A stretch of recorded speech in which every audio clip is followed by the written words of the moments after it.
Hello, welcome to दिल दिया गल्ला। I am doctor Vinita Arora.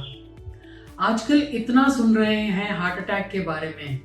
कभी चेस्ट पेन हो गया, कभी हार्ट अटैक हो गया यंगस्टर्स को, जिनकी एक्सपेक्टेड डिजीज नहीं थी उनको, कि हम बार बार बात करना चाह रहे हैं कि उसको कैसे प्रिवेंट कर सकते हैं। आप लोग बहुत कुछ पढ़ रहे हैं, कभी गूगल पे, कभी सर्च मार के इंटरनेट पे। सो प्लीज समझिए, कुछ चीजें समझाना चाहते हैं आपको। हार्ट अटैक का जो पॉजिटिव फैक्टर्स होते हैं, कुछ होते हैं मॉडिफाइबल फैक्टर्स, कुछ होते हैं non modifiable factors. Non modifiable factors ये होता है कि आप कुछ भी करें, आप उनको चेंज नहीं कर सकते। जैसे कि if you are an Indian, if you are a male, Indian male is a bad combination for heart disease. इसके अलावा अगर आपकी फैमिली हिस्ट्री है तो आप अपने जीन से नहीं भाग सकते। आपको हार्ट की डिजीज होने की प्रोबेबिलिटी बहुत हाई है।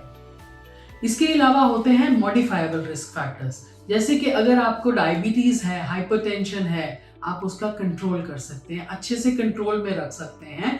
ब्लड प्रेशर को, टारगेटेड ब्लड प्रेशर को 120/80 के करीब रखिए। Blood sugar, fasting blood sugar को 100-110 के करीब रखिए। HbA1c को 6 से कम रखिए। ये अगर सब चीजें करते हैं तो डायबिटीज और हाइपरटेंशन कंट्रोल में रहेगी, आपका रिस्क लोअर साइड पे होगा। इसके अलावा अपने वेट को कंट्रोल में रखिए। Obesity is a very big factor for heart disease. Smoking, it's a no. Smoking आपको छोड़नी पड़ेगी। वैसे भी अगर आप दिल्ली में रहते हैं तो यहाँ पोल्यूशन इतना होता है कि स्मोकिंग का जरूरत नहीं पड़ता। So it is a no for smoking. इसके अलावा आपको क्या करना है, स्ट्रेस को कम रखना है। आपका स्ट्रेस आप ही कम कर सकते हैं, आपके लिए कोई कम नहीं कर सकता। और सो प्लीज अपना स्ट्रेस कंट्रोल करना सीखिए, उसको कम करिए। और इसके अलावा जैसे हमारी एज होती है वैसे ही कॉरोनरी आर्टरी डिजीज का रिस्क बढ़ता जाता है। सो एजिंग हम नहीं रोक सकते, इसलिए what is recommended is that please do not go ahead and do unaccustomed exercises. Covid के साथ साथ कॉरोनरी आर्टरी डिजीज और हार्ट डिजीज पर से पूरा का पूरा ही बहुत स्पेक्ट्रम चेंज हो गया है।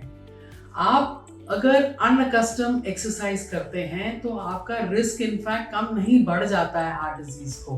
कोविड के साथ साथ क्लॉट्स बनने के चांसेस बहुत हाई हो चुके हैं। मुझे नहीं पता वो कोविड की वजह से है, वैक्सीन की वजह से क्या है, लेकिन पेशेंट्स में हम बहुत देख रहे हैं that they are coming with blockages in the arteries full of clots.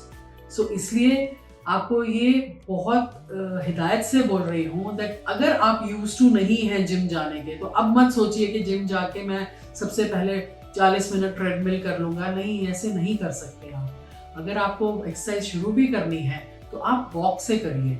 Walk is the best form of exercise and धीरे धीरे करके उसको अपनी बॉडी को कंडीशन करके आप बढ़ाएं। Do not go in for aggressive and unaccustomed exercise. Thank you, शब्बा खैर। फॉलो अस ऑन दिल दिया गल्ला। खुदा हाफिज।